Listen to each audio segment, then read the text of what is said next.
So now we're looking at the procedure for studying pH of a strong acid and of a weak acid.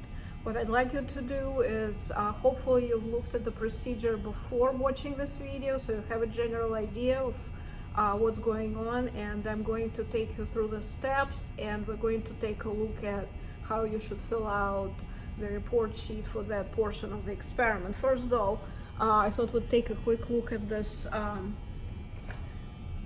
at my attempt to make a rainbow in the tube, and hopefully you can see right in the middle there, right next to the clamp.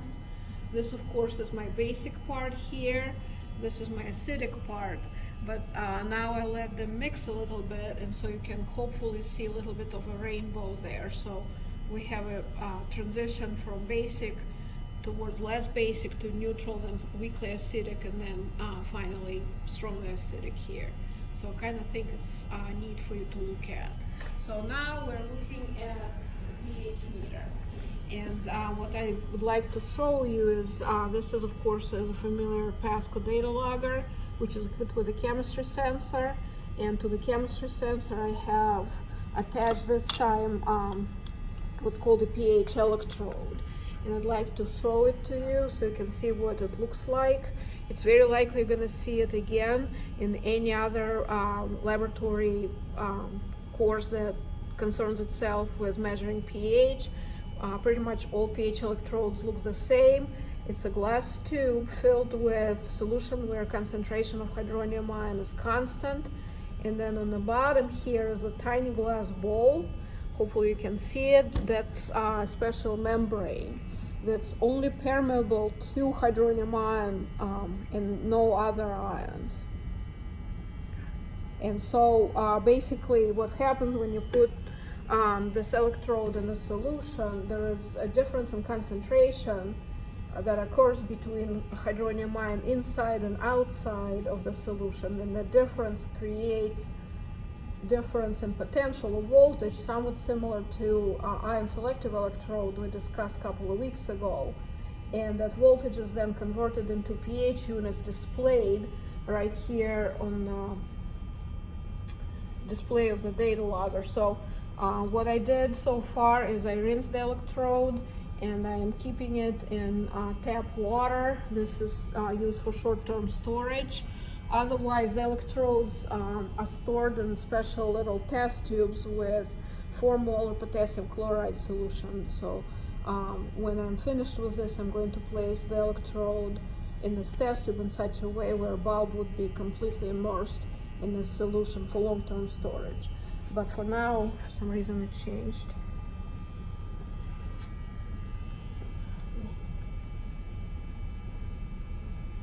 So what I wanted to point out here is this is tap water, and as you can see, my data logger shows 8.21 pH. So it's an important point that tap water is pretty much never completely neutral, again because of all the salts dissolved in it. But I also wanted to show you these solutions here.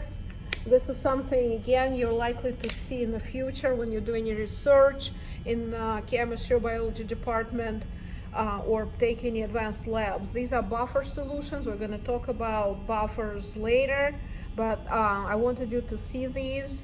These are commercially available buffers we use for calibration of our pH meters. And you'll notice they're color-coded, and you can probably guess, hopefully, what this is. If you can't guess, you don't have to, because I'm showing you the label. The pH of this one is exactly 7. And the color, this yellow color, matches the color of pH paper that I showed you previously at that pH. This here is buffer with a pH of 4. And again, it's color coded, so pH paper would be expected to be this pinkish red, I guess, color at pH of 4. Another buffer that's commercially available and sometimes is used for calibration is buffer with a pH of 10. And that one would be dark blue. I don't have one, so I can't show it to you. So what I've done earlier is I calibrated the meter using these 2 buffers. That's why I have them in these 2 beakers. I will post a video from Pasco on use and calibration of a pH meter, so for those who are interested, who think that it might be useful for them in the future, I encourage you to take a look at that video as well. And so now we're going to move over here, and what I have in this graduated cylinder is about 20 milliliters of 0.1 molar hydrochloric acid. So if you look in your procedure, part 1 on page 142, it says preparing HCl solutions and determining pH. And on step 2, it calls for 10 milliliters of 0.1 molar HCl. I actually have here 20 milliliters. That's because on the first step, the procedure calls for test tubes, but I'm going to use beakers instead, and so I need a larger sample of my acid. So I'm going to take a clean 50 milliliter beaker. I'm going to pour my acid in here. And then I'm going to take the electrode out of tap water. I'm going to bring it here to the sink and rinse the electrode thoroughly in dry water. Shake off excess of water gently. I don't need to wipe the electrode because touching it would put membrane in jeopardy. It's made of very thin glass, so I don't want to damage it. And now I'm going to place the electrode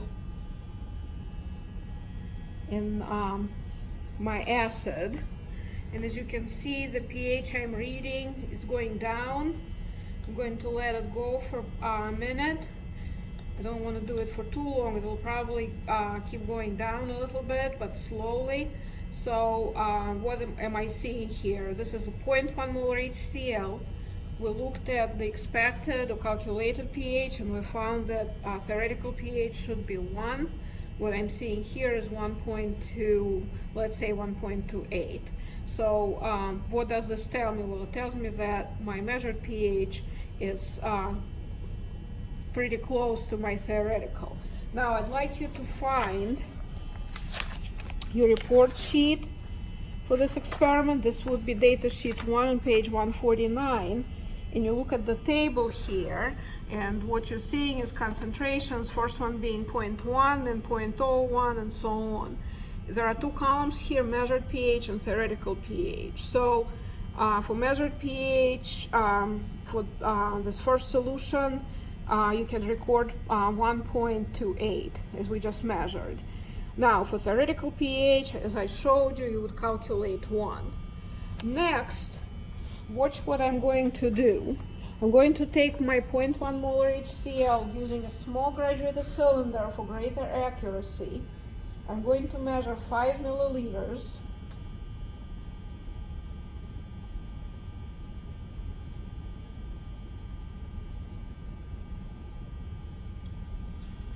Of course, it never hurts to have a pipette, so I can do it more accurately. Over a little bit.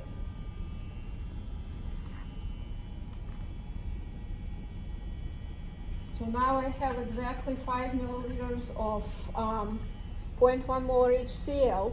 Now my next concentration that my data sheet wants me to have is 0.01, right? 1 times 10 to negative second is equal to 0.01. So how can I get from 0.1 to 0.01? Well, I need to dilute 10 times.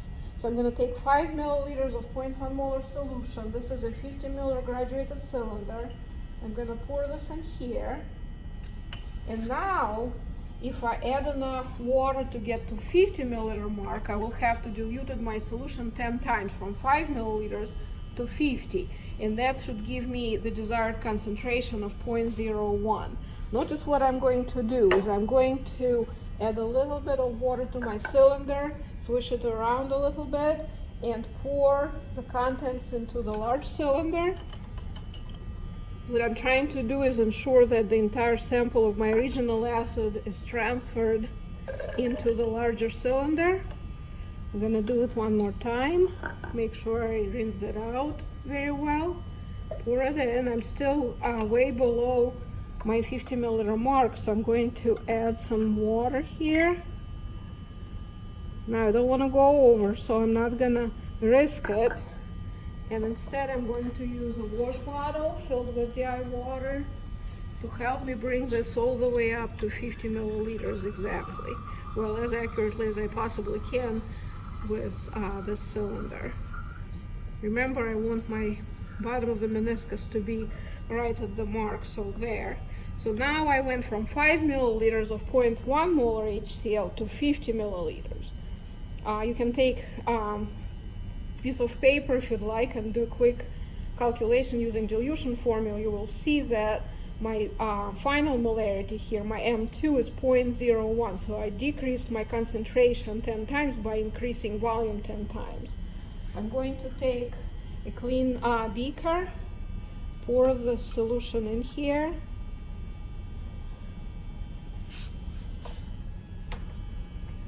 Rinse the electrode once again thoroughly with dry water.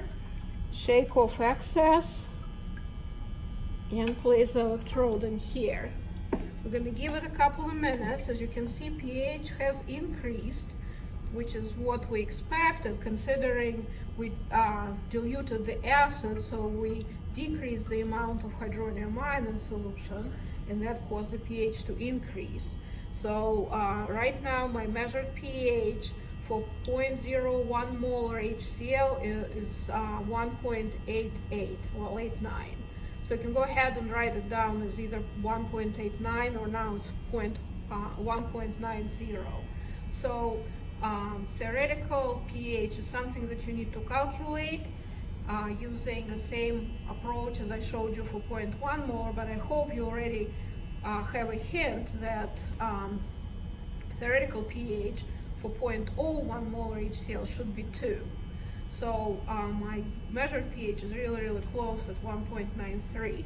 So now, if you look at your data sheet one more time, you'll notice that the next solution they want us to look at is that of 0.001 molar concentration, or 1 times 10 to negative third. So here I have a solution of HCl whose concentration is 0.01 molar, and I want to go down 10 times to 0.001 molar. How can I do that? Well, guess what? I can do exact same thing. I'm going to take a clean cylinder, clean and dry. I'm going to measure 5 milliliters of this solution.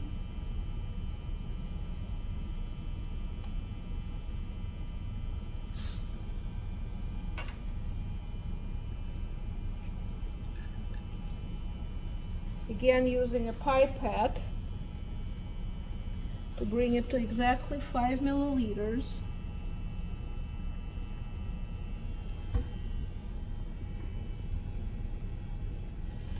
So I have exactly 5 milliliters in here. You can see the bottom of the meniscus is right on the 5 milliliter mark. I'm going to grab another beaker that's clean and dry. And I'm going to pour 5 milliliters. Oh, not in a beaker, sorry. Can't use a beaker, I have to use a graduated cylinder. So here's one. So 5 milliliters of my 0.01 molar acid go in here, and guess what I'm gonna do next?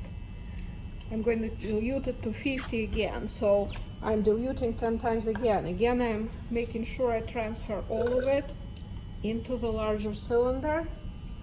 Rinse it a couple of times, make sure I get all of the acid in there.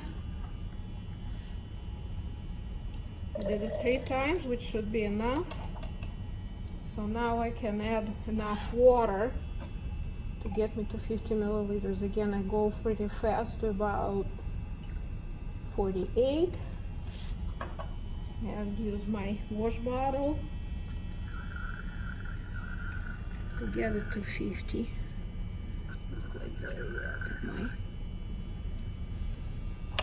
Looks like 50 milliliters to me. So now I have 50 milliliters of 0.001 molar solution of HCl. So now I can pour it in the beaker. It's probably a good idea to stir it first.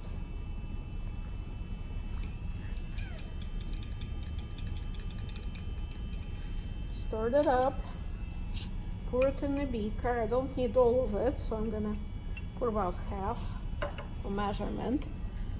Once again, rinse the electrode thoroughly with dry water, shake off excess water, and place the electrode in the solution. So we're gonna give it a couple of seconds so you guys can take a look at the reading. And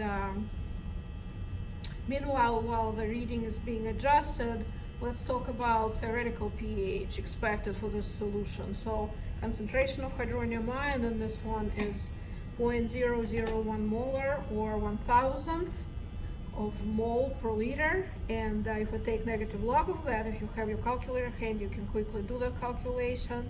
You will see that theoretical pH of the solution should be equal to 3. And what we're seeing for experimental, I'm stirring it up gently. Generally, stirring with electrode is not advised because of danger of damaging the membrane. But what I'm seeing is about 2.86, which is fairly close to 3. I think you'd agree that we're getting pretty consistent data with what is expected theoretically. So one last time, again, graduated cylinder, 0.001 molar solution, measuring 5 milliliters in here. Look at that, I'm right at 5. I did it as accurately as I could. Pretty amazing. I'm proud of myself. So I'm gonna take another beaker here. And before I use a beaker, I need to use a graduated cylinder. So 5 milliliters go in here. So basically what we're doing is we're progressively diluting our acid 10 times each time. Raise the cylinder with water. Make sure all the acid's transferred about 2 to 3 times.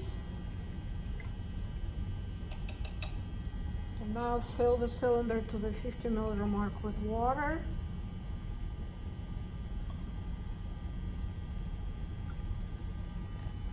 Almost there, but not quite. Here's a wash bottle.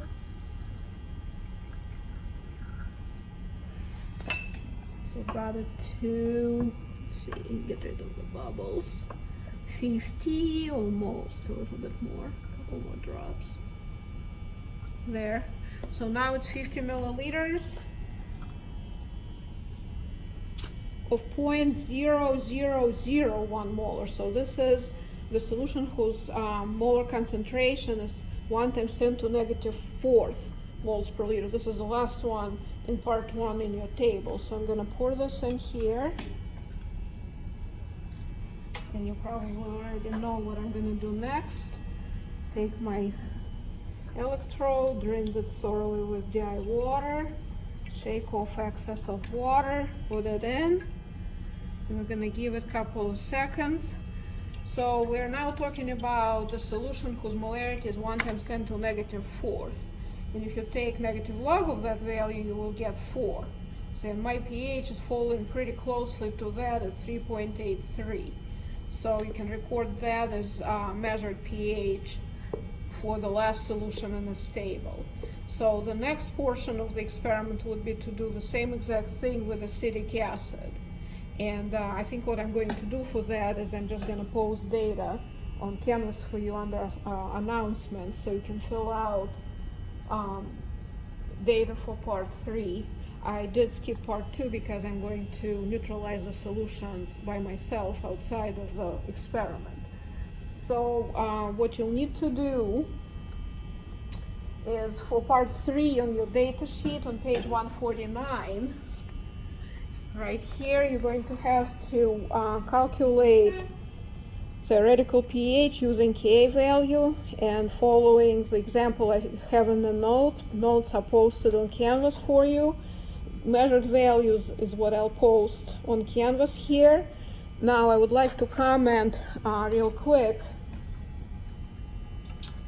on this bottom portion of your data sheet. So here what you're supposed to do is you're supposed to calculate your Ka based on pH. So it's basically backward calculation compared to this.